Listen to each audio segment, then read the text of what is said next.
种爱自由，也会怕有压力会离开。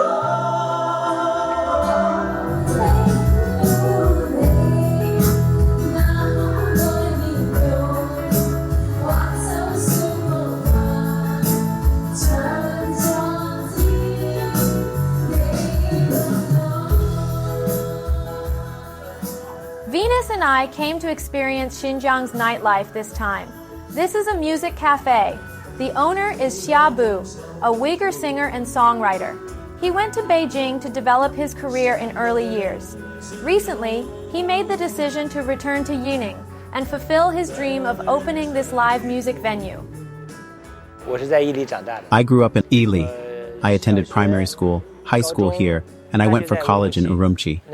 At that time, VCDs were just starting to become popular. When a friend brought me a Beyond VCD, I was captivated. Did Xinjiang have VCDs more than 10 years ago? Of course, many people have stereotypes about Xinjiang. In their minds, there are endless grasslands, camels, and desert. But that's not the case. I've always thought that Xinjiang is actually a very fashionable and trendy place. In Xinjiang, people also listen to various kinds of music. Modern and traditional cultures coexist. These things are not contradictory to one another. They all blend together. Why did you go to Beijing and then come back?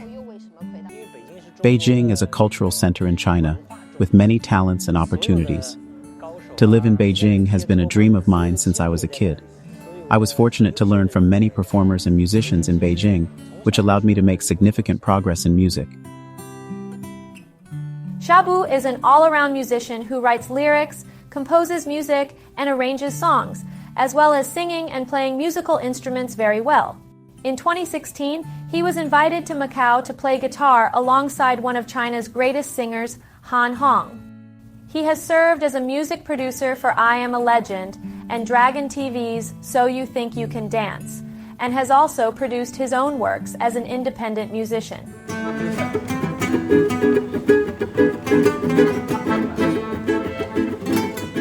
According to Xiabu, making good music requires a platform where he can make original music and bring together local singers and musicians to do original music pieces from Ely.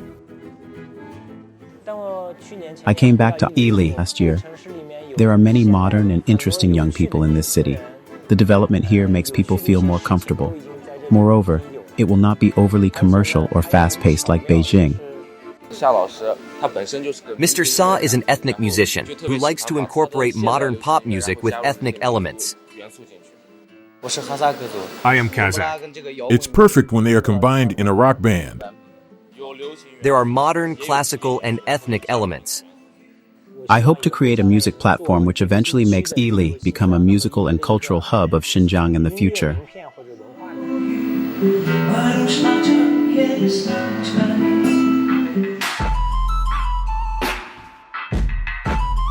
Some enjoy investing in new things, some prefer blending the old with the new modern practices, and some others choose to inherit the craftsmanship of the previous generation, like preserving the traditional pastries from ethnic minorities.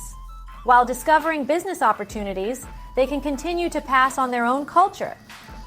The Tatar Courtyard we are in now is an artisanal bakery, and the owner's family lives next to it.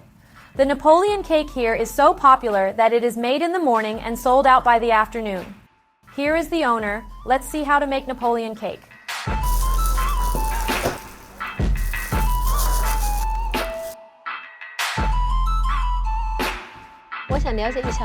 Why did you start a business here on Liuxing Street? Liuxing Street is now a tourist attraction. We are Tatars. I give tourists our Tatar pastries. Here, try some.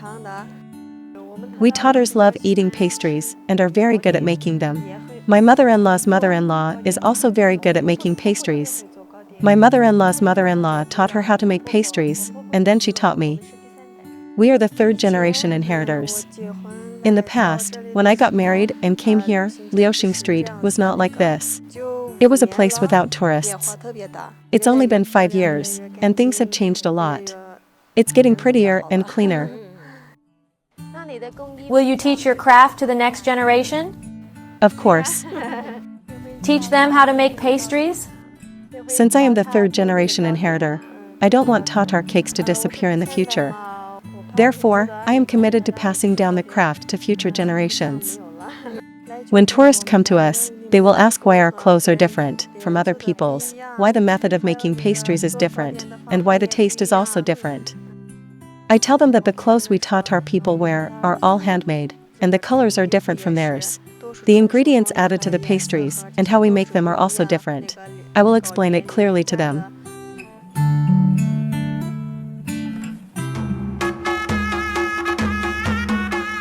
This is the clothing of the Kyrgyz ethnic group.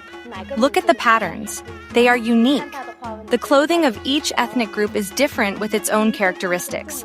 By looking at the patterns, you can identify which ethnic groups they belong to. These Uyghur clothes with strong ethnic characteristics. Look at the patterns of Italis. When do you usually wear this? For example, when we celebrate festivals such as Eid al-Adha and Eid al-Fitr, we wear them at that time. Which one do you like? I like the red one. Can I try it on? Of course. I choose this one.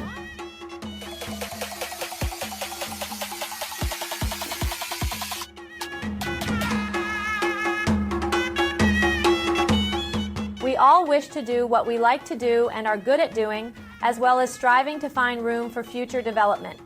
Similarly, a girl from Sichuan opted to settle in Kashgar, one of Xinjiang's westernmost cities, as she realized the diverse development opportunities arising from the transformation and rejuvenation of the ancient city. Drawing on her knowledge of various ethnic groups, she also initiated a new business venture.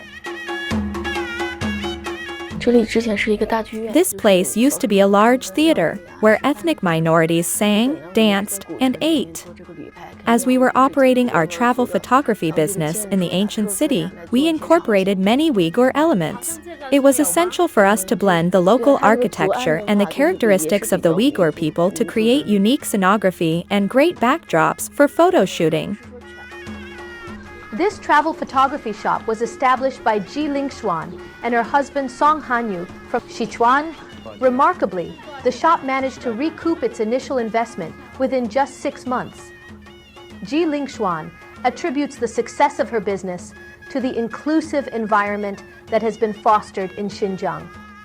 Following the transformation of the ancient city of Kashgar, a new industry has emerged in recent years: travel photography shops. Presently, there are over 160 travel photography shops in Kashgar ancient city, and this industry has created nearly 2,000 local jobs. Why did you come here in the first place? My parents came here in the late 1980s. When I came here for the first time, I felt that the locals here were very friendly and kind. For example, my father has friends from lots of ethnic minorities. When I came here, they invited me to their homes. Then they served many delicious foods on the coffee table to treat me and make me feel at home. With so many ethnic groups here and all of those backdrops and different clothes, how did you get to know their history? Perhaps it's because I arrived here at an early stage, spending 10 years and eventually staying here for 13 years. It's possible that my experiences have been greatly shaped by what I've seen and heard. I've also made numerous friends from different ethnic groups, including Uyghurs and Hui. These friends have been invaluable in helping me learn about their traditional costumes and cultures firsthand. Are your employees all Uyghurs or Han? Both included. And also include people from Gansu, Guangdong, Ningxia, Sichuan, and Hubei. We are a big family. My daughter also lives and goes to school here. Are her classmates Uyghurs? Yes, Uyghurs and Han. They have a very good relationship. Her desk mate is a little Uyghur boy. And when they are studying, the Uyghur boy will help my daughter. They are good friends. The The ancient city of Kashgar was reconstructed according to the principle of preserving the authenticity of the ancient city, keeping the architecture, lifestyle, and customs of ethnic minorities, which has become its main draw for tourists. Husband and wife Song Hanyu and Ji Lingswan collaborate to welcome tourists from around the world who are interested in and eager to experience the distinctive local culture. Catering to preferences of the guests, they capture professional images in the unique streets, alleyways, and popular internet celebrity check-in spots within the ancient city.